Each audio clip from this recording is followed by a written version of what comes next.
Welcome to news talk with VD Sameer.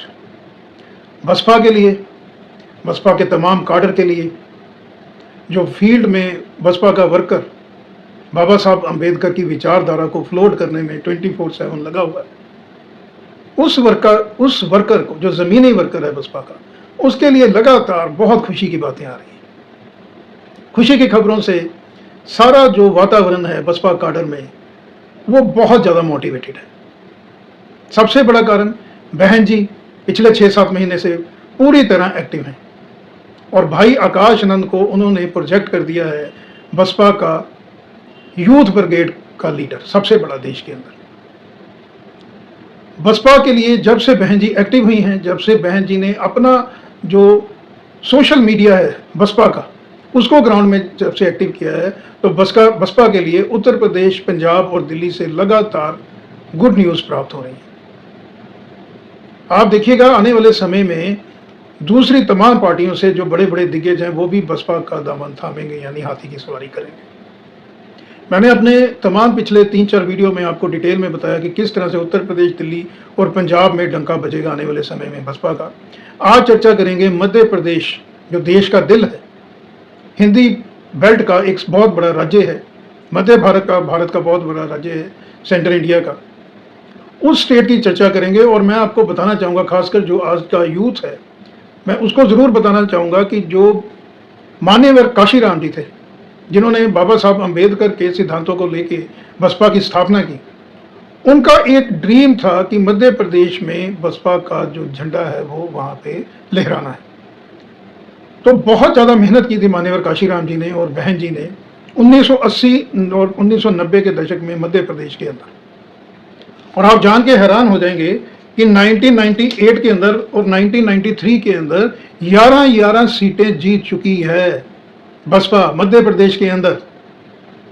आज का जो युवा है, जो बसपा के साथ जुड़ा है, उसको ये सुन के वो कितना उत्साहित हो जाएगा, क्योंकि जो नेशनल मीडिया है वो कभी भी इस तरह की खबरों को चलाएगा नहीं। लेकिन मैंने एक झंडा उठाया हुआ है कि जिस तरह से बहन जी मान्यवर काशीराम जी ने दलित समाज के साथ साथ इकोनॉमिक वीकर सेक्शन जो हैं, जो जनरल कैटेगरी से बिलोंग करते हैं, उनके लिए बहुत बड़ा काम किया था बहन जी ने और मान्यवर काशीराम जी ने। इसी के बदौलत 1998 में और 1993 में 11 सीटें मिली थी विधानसभा के अंदर, और वोट परसेंट जो था वो था डबल डिजिट के अंदर। इसके बाद 2008 का चुनाव था, उसके अंदर भी 7 सीटें मिली थी बहुजन समाज पार्टी को मध्य प्रदेश के अंदर, लेकिन जो वोट परसेंट था वो थोड़ा सा घटा था, वो 9% आया था। 2018 के अंदर भी 2 सीटें जीती थी बसपा ने, ये मैं आपको इतिहास बता रहा हूँ। लेकिन उसके बाद, जैसे आप सब भली भांति जानते हैं कि तकरीबन 4-5 साल बहन जी एक्टिव जो पॉलिटिक्स थी उससे दूर रहे थे। नतीजा ये हुआ था कि जो 2023 का चुनाव था, उस चुनाव के अंदर जो बसपा का वोट शेयर है वो 3.4% रह गया था, क्योंकि बहन जी मैदान में नहीं थी। डिस्पाइट ऑफ डैट 3-3.5% के आसपास वोट शेयर 2023 के चुनाव में भी था। हालांकि सीट बसपा कोई नहीं जीत पाएगी। आज के वीडियो के माध्यम में मैं आपको ये बताना चाहूँगा कि 29 लोकसभा की सीट्स और 230 विधानसभा की सीट्स वाला मध्य प्रदेश जो है, ये आने वाले समय में आप देखिएगा कि यहाँ पे फाइट होगी between Bharatiya Janata party and Baspa. मैं ये हवा में आपसे बात नहीं कर रहा हूँ, विद लॉजिक मैं आपको समझाऊंगा किस तरह से। मध्य प्रदेश के अंदर जो अभी 2023 का विधानसभा चुनाव हुआ था, भारतीय जनता पार्टी की सरकार बनी, 165 सीट्स थी बीजेपी की और 65 सीट्स थी कांग्रेस की। 65 सीट जो कांग्रेस की आई, वो उसका कारण ये था कि कांग्रेस ने वो चुनाव जो था वो कमलनाथ और दिग्विजय सिंह की जोड़ी ने इकट्ठे लड़ा था। आज पोजीशन मध्य प्रदेश में ये है कि जब से ज्योतिरादित्य सिंधिया भारतीय जनता पार्टी में गए हैं, अभी तो वो कैबिनेट के अंदर मिनिस्टर हैं कांग्रेस को छोड़ के, तो कम से कम भी 35 से 40 कॉन्स्टिट्यूंसीज थी विधानसभा की जहाँ पे बहुत बड़ा इन्फ्लुएंस है सिंधिया परिवार का, माधवराव सिंधिया, उनके पुत्र जो है ज्योतिरादित्य सिंधिया का। तो ये जो सेगमेंट है, ये सारा का सारा सेगमेंट जो है असेंबली का भी और लोकसभा वाइज भी, ये शिफ्ट हो गया कांग्रेस से भारतीय जनता पार्टी के पास। अभी जो दिग्गी राजा हैं दिग्विजय सिंह, ये तो लगातार 20 साल से डेरा जमाए हुए हैं दिल्ली के अंदर, और आज जो दिग्विजय सिंह की पोजीशन है, उनका राजनीतिक कद है, कहीं ना कहीं कांग्रेस ने, राहुल गांधी आला कमान ने उनको बिल्कुल साइडलाइन किया हुआ है। दूसरे जो बड़े लीडर हैं कांग्रेस के मध्य प्रदेश के अंदर, वो हैं कमलनाथ। कमलनाथ की पोजीशन भी लगभग सेम है दिग्विजय सिंह की तरह। तो यानी लीडरशिप क्रंच है कांग्रेस के सामने मध्य प्रदेश में। जिस तरह से आप गुजरात ले लीजिए, उत्तर प्रदेश, बिहार, वेस्ट बंगाल, उड़ीसा, तमाम राज्यों में कांग्रेस के पास लीडरशिप नहीं है लीड करने के लिए, वही सिनेरियो बन गया है मध्य प्रदेश के अंदर भी। अब ये जो स्पेस खाली हुआ है, ये स्पेस भरने जा रही हैं बहन मायावती, भाई आकाश आनंद यानी बसपा। अब मैं थोड़ा सा और आपको डीप में बताऊंगा कि जो मध्य प्रदेश है, मध्य प्रदेश के अंदर इस वक्त ऐसा माना जाता है कि 16.5% के आसपास जो है वो एससी समाज की पॉपुलेशन है। और जो यादव भाईचारा है एससी समाज में, इनका बहुत बड़ा इन्फ्लुएंस है मध्य प्रदेश के अंदर। और ये जो इनको एक से दी थी, इनको एक कद मुहैया करवाया गया था, इनको एक आवाज़ दी गई थी, एम्पावरमेंट दी गई थी, ये शुरू हो गया था 1980s के शुरुआत में। यानी ये जो जर्नी है एम्पावरमेंट की, ये 45 ईयर्स पुरानी जर्नी है। इसीलिए ये जो वीडियो है, ये जो यूथ ब्रिगेड है एससी समाज की, जो बाबा साहब अम्बेडकर के संविधान में विश्वास रखती है, उनको ये जो मेरा वीडियो है ये देखना भी चाहिए। और मैं रिक्वेस्ट करता हूँ इसको मैक्सिमम शेयर भी करना चाहिए समाज के हर तबके में, ताकि सभी लोगों को पता चल पाए कि बसपा ने, बहन मायावती ने, स्पेशली मान्यवर काशीराम के साथ कितना बड़ा उद्धान किया, कितनी बड़ी एम्पावरमेंट दी। अब थोड़ा आगे चलते हैं। तो 16% के आसपास आज जो है एससी समाज की पॉपुलेशन है। और जो डिवीज़न जो मैं हल्के आपको बता रहा हूँ, जहाँ पे बहुत बड़ी से है, वो है ग्वालियर और जो चंबल बेल्ट है।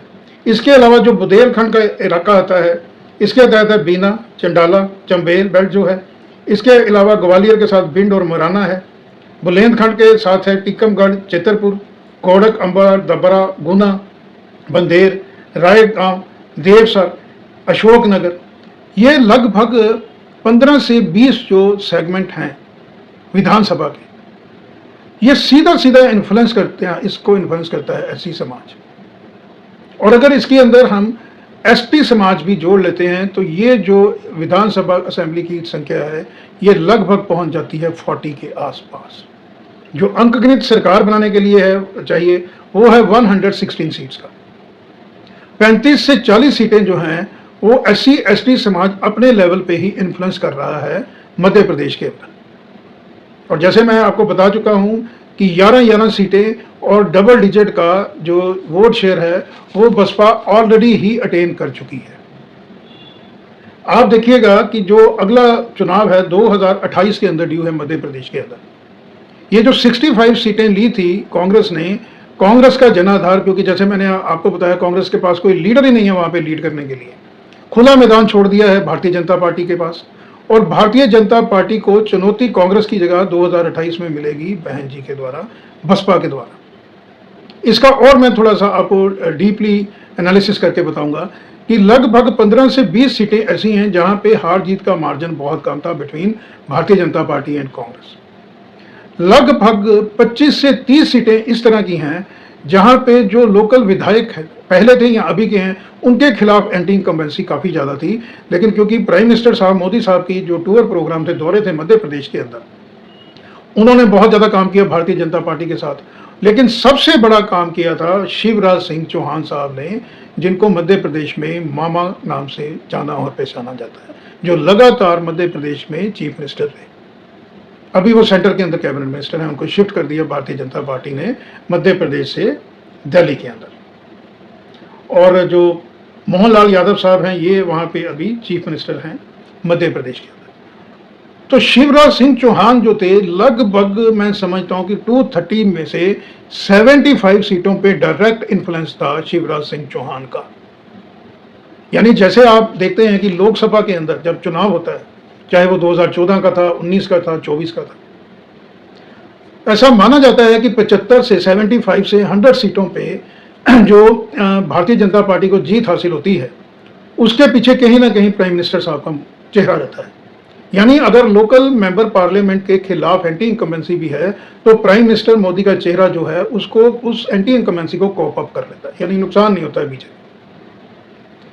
तो जैसे मैंने आपको बताया कि शिवराज सिंह चौहान 75-100 सीट्स के ऊपर उनके चेहरे पे ही भारतीय जनता पार्टी चुनाव जीता करती थी। लगभग 2 विधानसभा चुनाव तो इस बात की गवाही देते हैं। अब वो भी मध्य प्रदेश के अंदर नहीं है। यानी कहीं ना कहीं भारतीय जनता पार्टी के पास शिवराज सिंह चौहान नहीं है अभी, कांग्रेस के पास ज्योतिरादित्य सिंधिया, उसके अलावा कमलनाथ, दिग्विजय सिंह नहीं है स्टेट के अंदर। तो ये जो अंक गणित बनता है इन सभी की एब्सेंस का, ये पहुंच जाता है लगभग 125 से 130 सीटों के बीच। तो आप देख सकते हैं, आप समझ सकते हैं कि अगर बहन जी ने 2028 के अंदर कमर कस ली, सुखबुगाहट शुरू हो चुकी है। उत्तर प्रदेश, पंजाब, दिल्ली, बिहार, बंगाल, महाराष्ट्र, राजस्थान के अलावा 8वां जो राज्य है वो है मध्य प्रदेश। और मध्य प्रदेश जो है वो अंक गणित के हिसाब से मैं समझता हूँ कि उत्तर प्रदेश, पंजाब के बाद बसपा का अगला जो टारगेट होगा, बहन जी का अगला जो टारगेट होगा वो 2028 मध्य प्रदेश चुनाव, मध्य प्रदेश के अंदर असेंबली चुनाव जीतना ही होगा। यानी भारतीय जनता पार्टी की नींद जो है वो उड़ाने जा रही है बसपा मध्य प्रदेश के अंदर। 2027 में विधानसभा चुनाव उत्तर प्रदेश के अंदर है। उत्तर प्रदेश की ज़मीनी जो हकीकत है, ज़मीनी स्थिति, वो बिल्कुल 6-7 महीने में बदल गई है। बड़े से बड़े सिफोलॉजिस्ट, पॉलिटिकल एनालिसिस्ट, बड़े बड़े मीडिया चैनल जिन्होंने खारिज कर दिया था बसपा को उत्तर प्रदेश के अंदर, आज वो कहीं ना कहीं ये मान रहे हैं कि बसपा उत्तर प्रदेश में अपने बलबूते पे सरकार बनाने जा रही है। इस तरह की स्थिति आ रही है उत्तर प्रदेश के अंदर। जिस तरह से बहन जी ने 2007 के अंदर चमत्कार किया था, वो 20 साल के बाद 2027 में उत्तर प्रदेश में बहन जी उसको फिर से रिपीट करने जा रही है।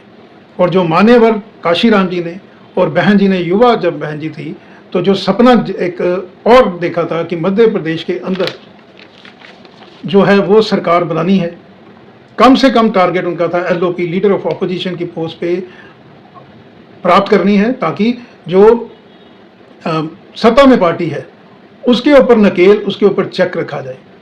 ये उस वक्त मान्यवर काशीराम की रणनीति थी और बहुत हद तक ये सफल भी हो सकती थी। लेकिन जो मनोवादी विचारधारा का हमारा मीडिया है, मीडिया तंत्र, वो चाहे रीजनल लेवल पे है, डिस्ट्रिक्ट लेवल पे है, स्टेट लेवल पे है या सेंटर लेवल पे है, उन्होंने कभी भी बसपा का चेहरा जनता को सही से नहीं दिखाया, क्योंकि सोशल मीडिया तब होता नहीं था। नेशनल चैनल्स, बड़े बड़े चैनल्स ने हमेशा ही बसपा की जर्नी को डेरेल करने की कोशिश करी। समाज का जो दूसरा वर्ग था जिसके अंदर जनरल कैटेगरीज ओबीसी आती है, उन भोले भाले वोटर्स को हमेशा ही बरगलाया। यानी उनके मन मस्तिष्क में ये पिक्चर बिठा दी गई कि जो बसपा है वो केवल और केवल ऐसी समाज की पार्टी है, ओबीसी और जनरल कैटेगरी से उनको कोई लेना देना नहीं है। ये पिक्चर पोर्ट्रेट कर दी गई, ये नैरेटिव बना दिया गया।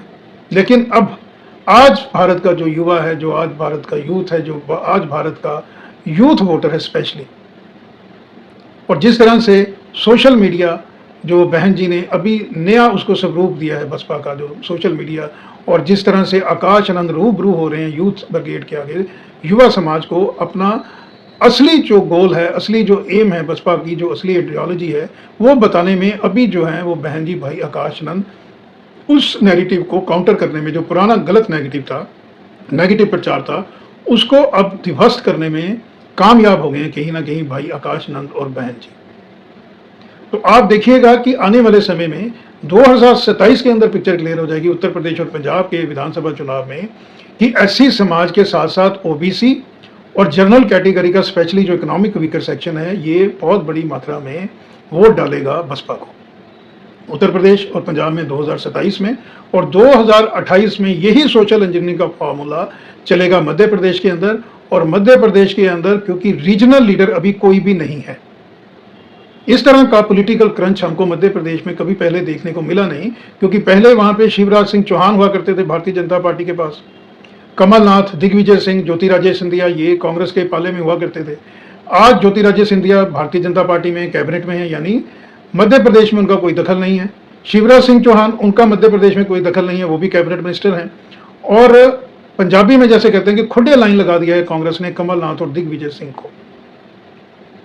तो ग्राउंड जो है मध्य प्रदेश में वो पूरी तरह से खुली हुई है बसपा के लिए, भाई आकाश आनंद के लिए।